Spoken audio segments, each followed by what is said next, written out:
Пациенты, которые принимают препараты от повышенного артериального давления, и вдруг у них появляется сухой кашель, то рекомендую посмотреть на название антигипертензивного препарата. Если в нем содержится окончание «прил»,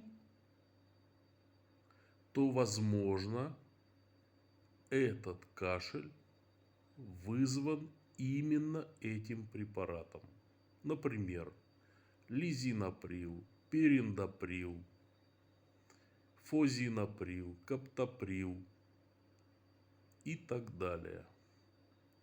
Рекомендую на всякий случай обратиться к врачу, предъявить свою жалобу, и врач примет верное решение.